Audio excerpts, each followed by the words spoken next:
नमस्कार मित्रांनो, सगळ्यात महत्त्वाचं म्हणजे समजून घ्या आता की ज्या काही लोकांचे पैसे अजून डिपॉझिट झाले नाही आहेत त्यांच्यासाठी आता सगळ्यात महत्त्वाचं ज्यांचं जे काही आधार सीडिंग इनॲक्टिव्ह दाखवते त्यांच्यासाठी हा फॉर्म आहे की त्यांना जे आधार सीडिंग आहे त्यांचं ते कसं काय ते पूर्ण करू शकता।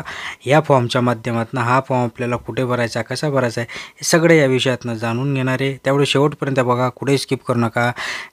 पैसे जर तुम्हाला मिळवायचे असतील मुख्यमंत्र्यांचे 3000 रुपये जर आपल्याला मिळवून घ्यायचे तर आपल्याला नक्कीच या गोष्टी इथे समजून घ्याव्या लागणार आहेत मित्रांनो।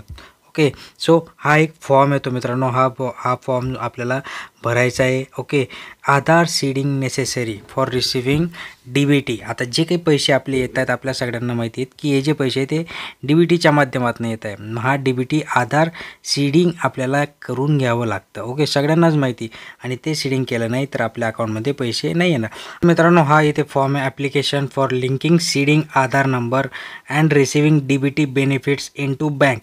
म्हणजे जे काही DBTच्या माध्यमातून पैसे येतील तुमच्या अकाउंटमध्ये ते डायरेक्ट इथे NPCI मॅपिंग यांच्याशी करून ते तुमच्या अकाउंटमध्ये येतील। आता याच्यामध्ये तुम्हाला इथे डेट त्यांनी दिली, तुम्ही जर आज गेलात तर आज तुम्हाला तिथे करून घेणार आहे। कोणाला द्यायचं आहे आपल्याला, हे ब्रांच मॅनेजरच्या नावाने द्यायचं आहे। कुठली ब्रांच आहे, काय आहे, अकाउंट नंबर आपल्याला इथे द्यायचा आहे। इन अकाउंट नेम म्हणजे कोणाच्या नावाने आपल्याला द्यायचं आहे। Linking seeding and Aadhaar in NPCI mapping receiving हे इथे आपल्याला तिथे मेन्शन करायचं आहे। I am maintaining a bank account number. Okay, म्हणजे इथे परत आपल्याला तिथे आपल्या सगळ्या डिटेल्स आपल्याला इथे प्रोव्हाइड करायचे आहेत। ओके, या डिटेल आपल्याला ज्यावेळेस प्रोव्हाइड करतो मित्रांनो त्याच वेळेस आपल्याला इथे पैसे आपल्या अकाउंटमध्ये डिपॉझिट होतील।